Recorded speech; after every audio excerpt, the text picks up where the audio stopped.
Da, eu sunt Micuțu. O să încep cu prima mea glumă. Noi suntem foarte proști acolo în Focșani. Exemplu sunt chiar eu. Știți că a fost la un dat gripa aviară.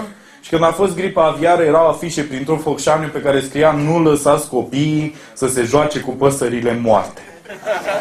Deci, imaginați-vă un oraș foarte mic în care ieșeau așa copii la joacă și era: uite o pasăre moartă! Încă o pasăre moartă! Eu sunt prințesa pasăre moartă! Eu sunt prințul Ken pasăre moartă! Vă dați seama ce o să fie acum cu gripa porcină? Că o să fie numai copii care o să se joace cu oameni morți. Pentru că numai oamenii mor la gripa porcină, porcii doar răcesc, nu știu cum pula. V-ați vaccinat împotriva gripei porcine? Nu, a? Înseamnă că nu fumați iarbă, asta e clar. Dacă fumați iarbă, clar, erați vaccinați până acum toți. Erați baricadați la voi acasă, acolo, cu lemne în geam, cu un joint în mână.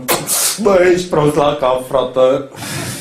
M-a auzit că a răcit un porc.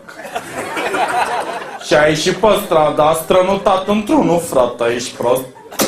Și ăla s-a ales cu gripă porcină, frate. Panică, panică, trebuie să ne vaccinăm, căcat. Mai bate lemn în geam. Dacă vine porcul aici. Și dacă e răcit, am de pula, frate. Nu mă, era veveriță, băi, da.